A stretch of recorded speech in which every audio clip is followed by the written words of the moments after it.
Kai has passed away. My mother-in-law, who had been struggling with alcoholism, had a severe accident while drunk, leaving her in a coma for a year and a half. In the midst of Kai's funeral, she woke up, and I had to tell her the truth. She seemed dazed, probably due to just waking up from such a long sleep, but when she heard my words, her eyes widened in shock and she started to lose her composure, muttering, "No. No." Calmly, I continued, "It's true. His funeral was today. Why is he dead and you're still healthy?" She glared at me sharply, hysterically screaming at me. I faced her rage without flinching, maintaining a firm demeanor. "Let's go, Mom. I'll take you," I said, smiling quietly at her. As she stood confused, wondering where she was being taken or what I might do to her, I gently stroked the letter in my pocket through my clothes.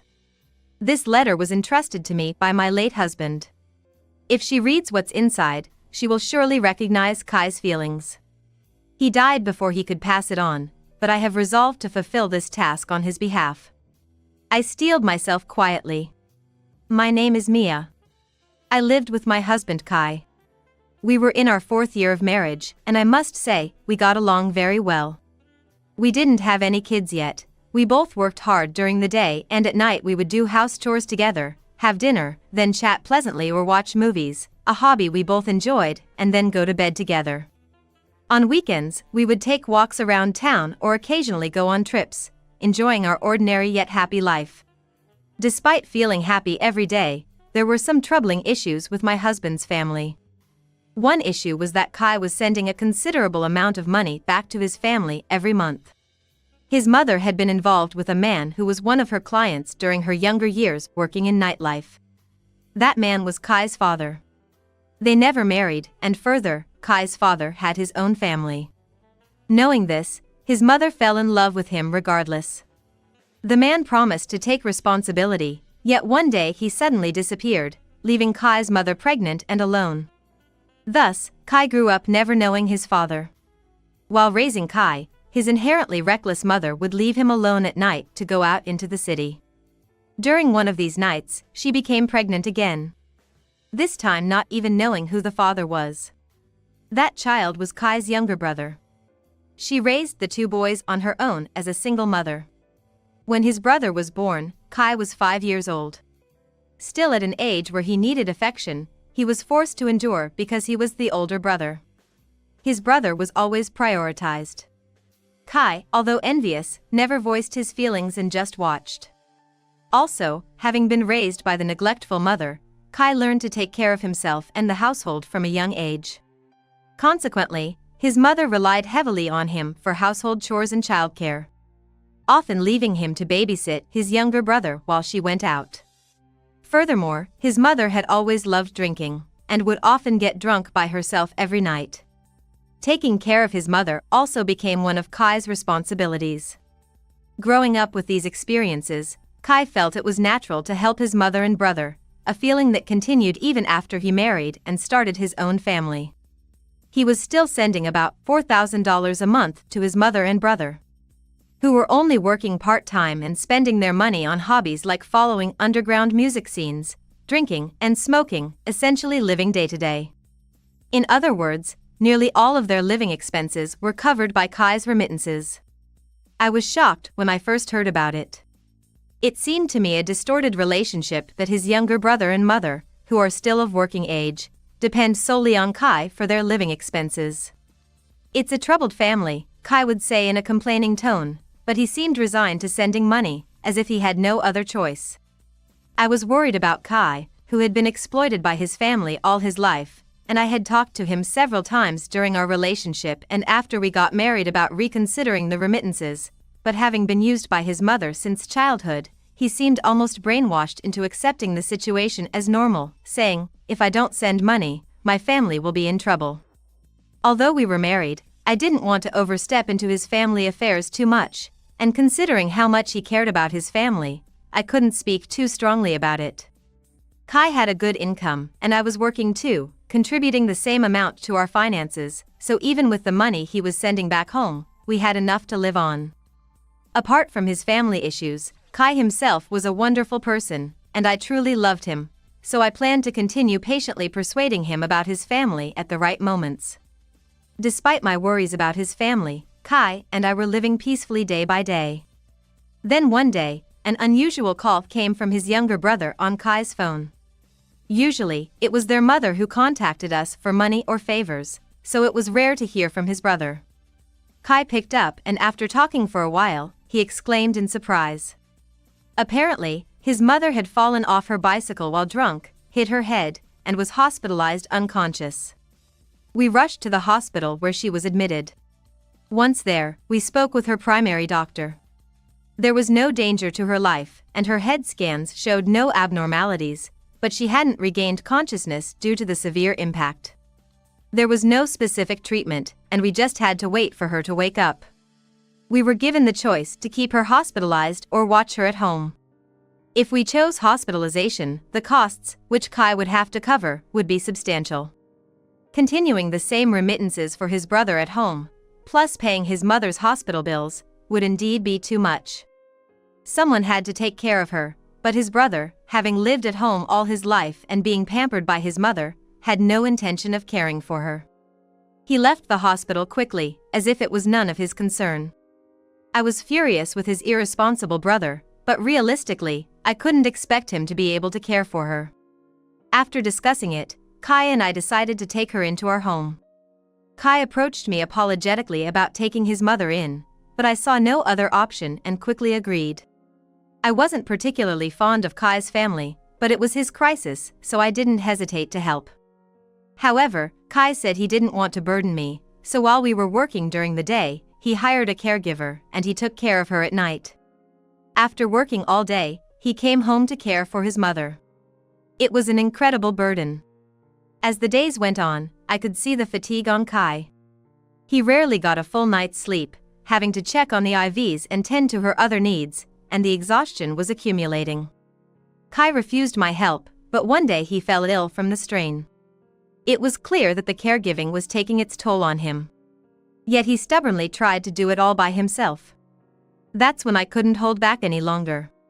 I can't just watch you wear yourself out. We're family, let me help. We hardly ever argued, but it might have been the first time I scolded him in such a strong tone. Perhaps shocked by my raised voice. Something I had never done before, Kai just stood there, stunned. Ignoring his reaction, I took over the care of his mother that he had started. That day, he didn't scold me for it. And from that day on, he began to accept my help. It had been almost a year since we started taking care of his mother. It was tough, but Kai and I managed by supporting each other. One night, as we looked at his unconscious mother sleeping, Kai murmured, "Real family is supposed to cooperate like we do now. I've finally realized that. The way my family used to rely on me, that wasn't normal at all." As a child, he believed that if he worked hard to support his mother, he would eventually notice him and return his affection. He devoted himself wholeheartedly to his family with that hope. However, contrary to his hopes, Kai was never truly fulfilled with love from his mother. Instead, the demands from his family only escalated. His family took his care for granted, and Kai himself fell into the trap of equating being relied upon with being needed. Even as an adult, I think I was unconsciously trapped by the desire to be loved that I had as a child, Kai said with a dry laugh. Though he was laughing, his expression seemed forced and lonely.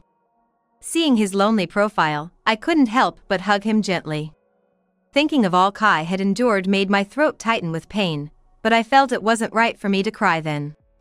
Holding back my tears, I joked a little, "You do have a family that loves you right here, don't you?" I tried to lighten the mood, but my voice cracked a bit, trying to hold back tears, making it somewhat awkward. Seeing this, Kai showed me a genuine smile, different from before. That night, Kai and I talked a lot. Since taking in his mother, our nightly conversations had become less frequent. It felt like we were reclaiming that time, talking about his family, our college days, recent work, and various other topics. Just before we went to sleep, I said to him, "There'll be all kinds of challenges until we're old and gray, but let's overcome them all together." His voice trembling, he simply responded, "Yes."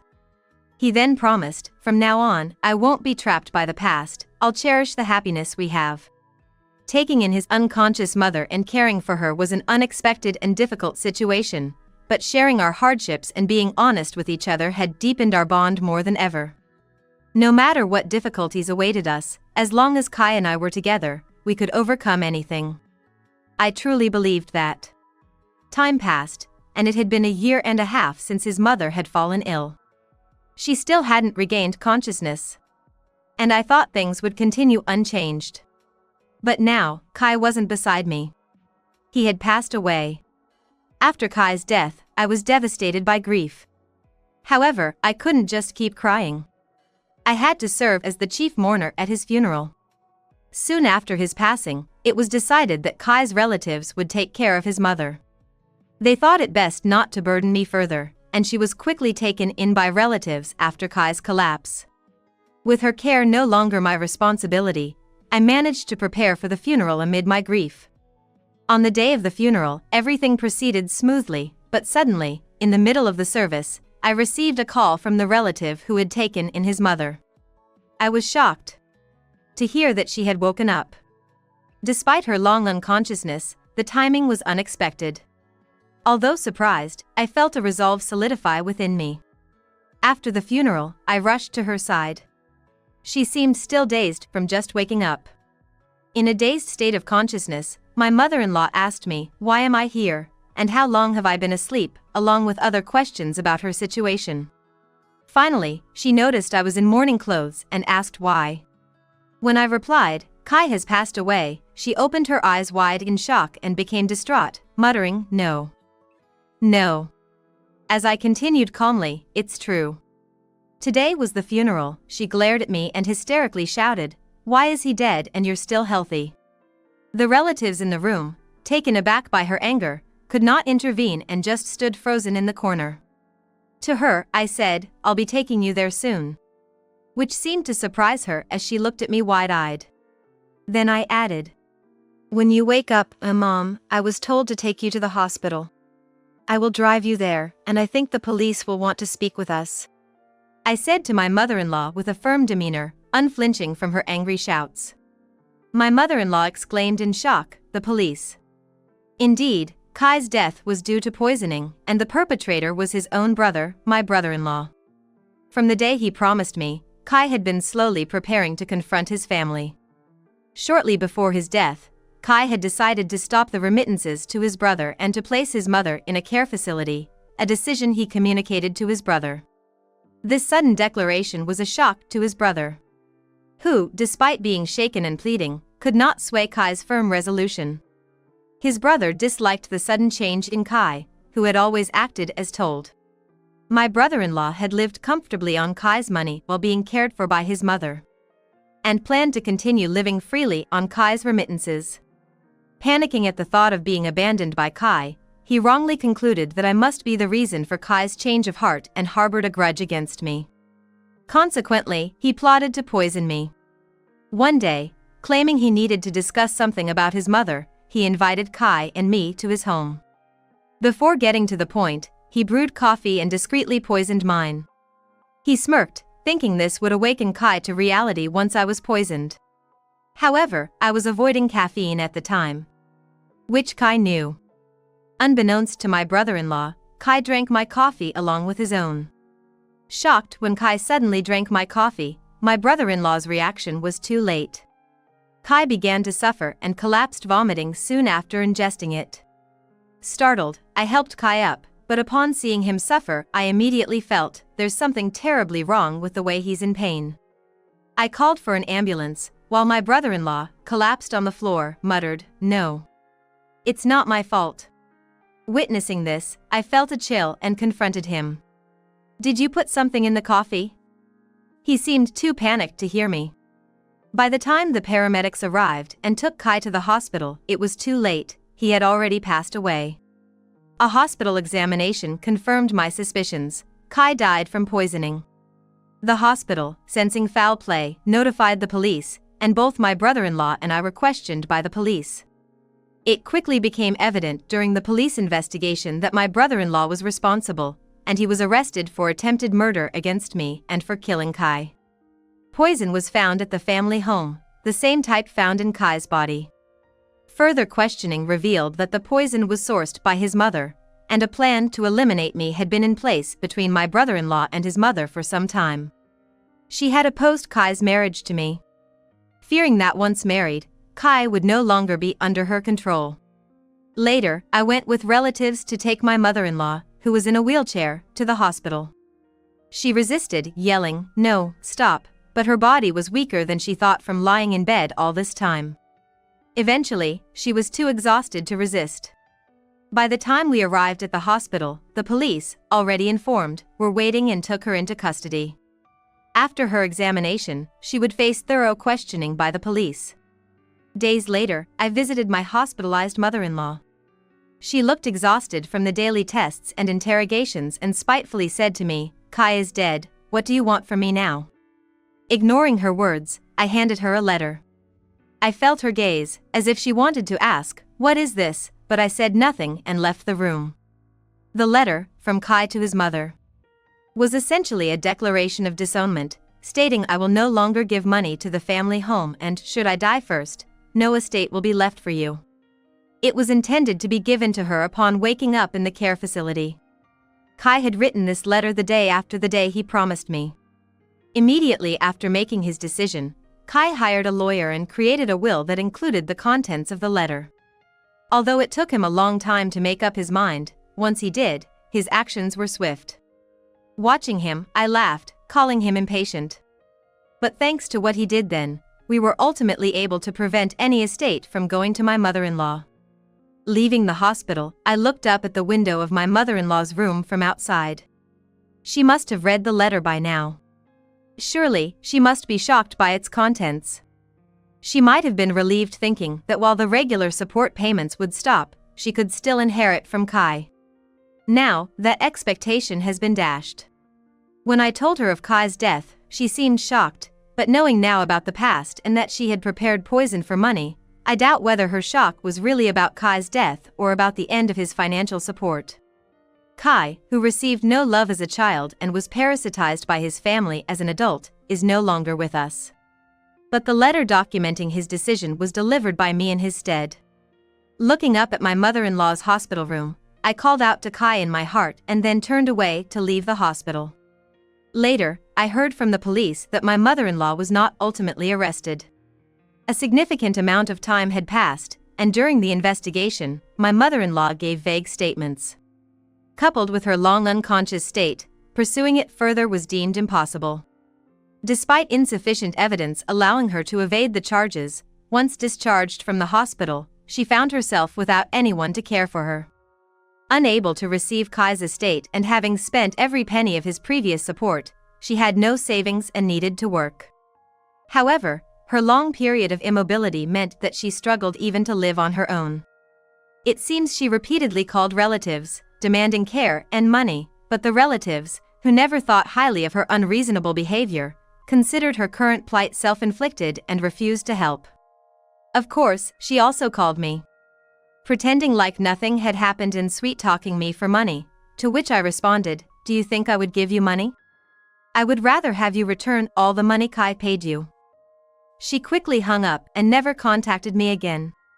Ultimately, my mother-in-law was forced to work despite her condition.